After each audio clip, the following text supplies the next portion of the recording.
Salut tout le monde. Alors aujourd'hui je vais vous faire une deuxième petite vidéo sur comment faire ces semis. Cette fois-ci je vais planter, je vais faire les semis de tomates et les poivrons jaunes. Donc déjà je ne fais pas les semis de tomates et de poivrons dans les petites plaques alvéolaires que vous voyez où d'habitude il y a des petites alvéoles. Là où je fais mes salades, mes épinards, mon basilic ou tous les légumes en fait un peu feuillus.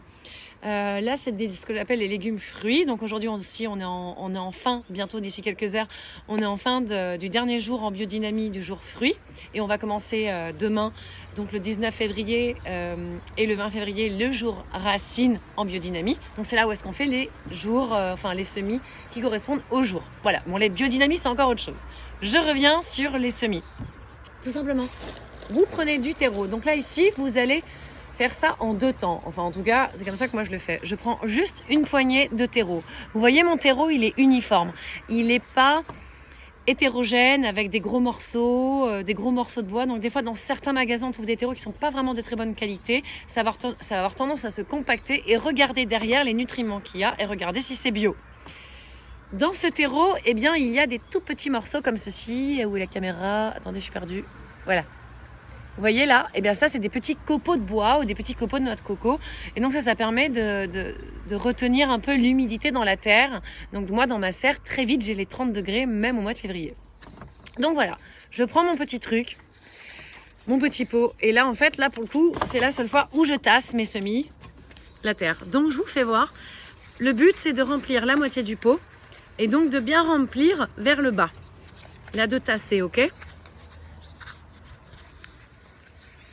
Donc j'ai une technique qui est que j'aime bien en fait les faire tourner comme ceci. Donc là en fait ici eh bien c'est tassé et vous le voyez il n'y a pas trop d'espace.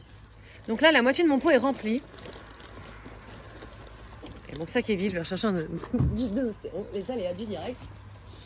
Et là je reprends une autre poignée et la deuxième partie du pot, eh bien tout bêtement en fait je glisse la terre dedans par-dessus un bac, ok ? Pas perdre de la terre parce que c'est sympa, enfin ça coûte cher d'acheter du terreau, donc c'est bien de tout le temps voir tout à l'économie.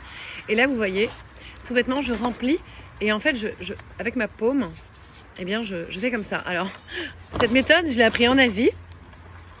Tous les Asiatiques en fait ils font leur... en tout cas tous ceux que j'ai connus, j'aime pas du tout ce stéréotype tous les Asiatiques, mais enfin, tous ceux que j'ai connus en tout cas, avec qui je bossais, eh bien dans les campagnes on aimait bien faire ça. Donc, bon, bien sûr, le riz, on le fait à la volée, hein, comme les fabacées. Donc voilà. Et donc là, le but, c'est vraiment de recommencer l'opération pour qu'il y ait une sorte de tassement naturel. L'idée, c'est que vous savez, dans la nature, les graines, bon, avec le vent, elles s'envolent, elles vont tomber sur terre et le vent va recouvrir un peu, vous voyez. Donc, c'est ce qu'on va aussi faire et reproduire quand on va faire le petit trou pour planter. Donc là, je considère, vous voyez, ici, il y a encore un peu trop d'espace, donc je vais encore un peu. C'est une autre manière de tasser sans tasser. Voilà. Donc ici c'est tassé et là c'est beaucoup moins tassé. Donc il y a deux temps.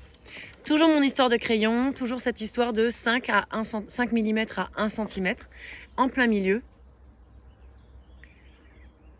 Voilà, donc normalement c'est très facile, vous n'avez pas à forcer parce que vous n'avez pas tassé le dessus. Je prends ma graine. Et alors donc comme je vous expliquais dans la nature, eh bien les graines, sans notre aide d'humain, elles volent, elles se posent sur terre et après le vent va recouvrir la terre. Donc le vent ne tasse pas. Il n'y a que la pluie et l'eau qui va tasser et que quand il y a un sol qui n'a plus de racines. Donc un sol qui a des mauvaises herbes va être en fait un sol très aéré et qui va avoir moins de tendance à se compacter qu'un sol à nu. Donc désherbez pas. Mais bon, ça c'est chacun fait ce qu'il veut. Bref, j'en reviens à mes semis. Vous prenez votre petite graine, vous la mettez là. Voilà, vous êtes content, elle est là.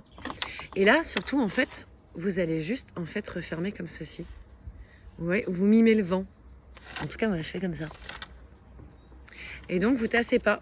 Vous allez juste, en fait, vous allez le déposer dans votre bac. Et là, je vais vous faire voir. Et là, en fait, après, une fois que votre bac est rempli, eh bien, moi, ce que je fais, alors quand c'est comme ça, c'est que je prends un spray et je vais spray au-dessus. Mais une fois que vous avez votre semis qui est sorti, eh bien, vous allez surtout pas l'arroser de cette manière-là. Vous allez l'arroser par le bas. Donc, vous mettrez votre eau à l'aide d'un pichet, vous allez le mettre en bas. Ce qui fait que par absorption, par capillarité, ça va remonter et donc ça va venir en fait s'imbiber. Voilà pour les semis. Désolée de vous avoir fait bouger, c'est une vidéo vraiment sur le tas. Je continue.